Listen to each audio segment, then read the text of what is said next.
Hallo, heute sind wir im Loro Parque.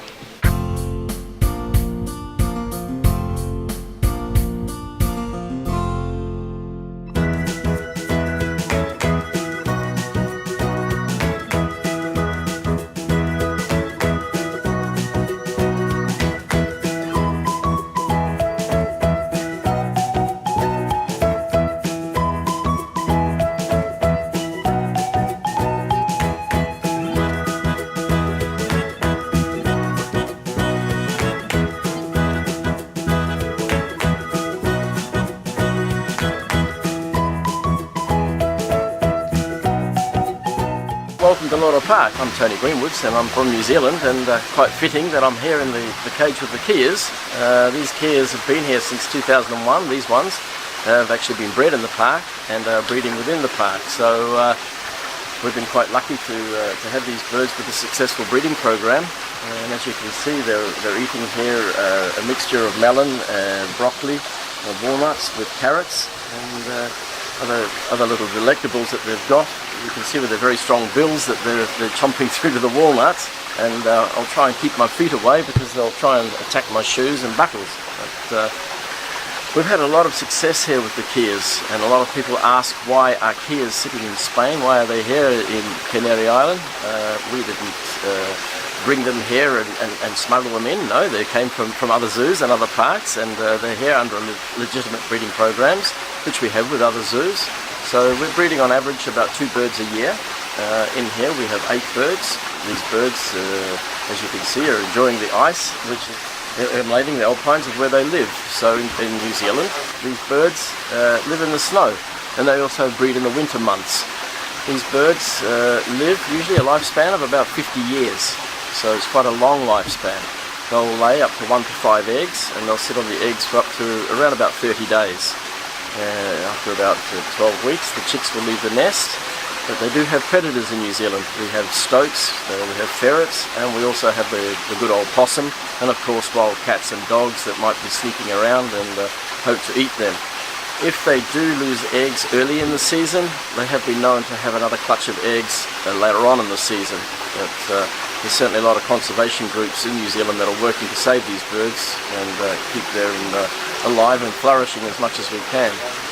So if you can look around, you can see we have flowing water. It's not uncommon every night for these birds to come at about 6 o'clock, and they're swimming in the water. Mm-hmm. So these guys are eating your shoes and eating your feet. And they're quite a menace to people's cars. They'll take the rubber and the windscreen wipers out of people's cars. They'll eat people's telephone lines and also TV aerials. So this also causes a bit of a problem for the people that are living in the habitats of the areas around the alpines. But I can't keep stressing how lucky we are to have them here in Spain and to have them actually breeding successfully. We're very, very lucky. We have our keepers such as Jairo over here, and Jairo and his team do a very, very good job of keeping these birds in a natural habitat with the ice and with the fruit and the vegetable and the broccoli and the cabbage and the melons and the walnuts. And as you'll see, we have pine cones and we have palm logs and other bits and pieces here. So we use this as enrichment so that they can strip the trees down. And if we put a log in, it'll usually be stripped within a couple of hours, and they'll rip it to pieces like this one here, the pine log. You'll see the pinus, within a week they break it down. But this is very, very good enrichment for these birds. Better than just sitting in a cage with some wire, some concrete and some sand. We certainly look at how they live in the wild and how they may flourish. These birds are enjoying living here, and it's nice to see them here, and we want them to be happy and we want it to be natural for them, and of course that's what Loro Parque is about. Every cage and every habitat to be as natural as it can be, and to have room to fly, and they need room to be gregarious like they are, jumping around, dancing around, and doing what Keas do best, enjoying themselves. As I say to you, people ask me that these birds, they're from New Zealand, what are they doing here? And the next question they say to me, you're from New Zealand, what are you doing here? And that's a very good question. Why does a boy from New Zealand end up over here at the world's best zoo playing with animals and birds? Well, it's pretty simple. Loro Parque is not really a zoo, it's nature's education centre. And the thing, I guess, of why I'm here is conservation. And Senor Kiesling and of course all the staff here have this whole vision of conservation and breeding animals and scientifically looking and researching why animals are in zoos, how they're in zoos, and how to keep them better in zoos. And I use the word zoo loosely, I guess. But we don't look at having a cage with just some glass and some wire. We want to have an animal or a bird that's got the trees from where it comes from, the diet from where it comes from.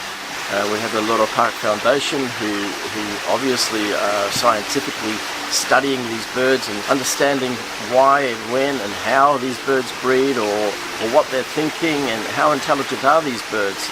In the modern zoos these days, we talk and we communicate, and all of us talk to each other and have breeding programs and swapping of the bloodlines and looking at the DNA of animals and birds and fish and seeing how we can better their lives, and looking at prevention, preventative medicines, parasite control.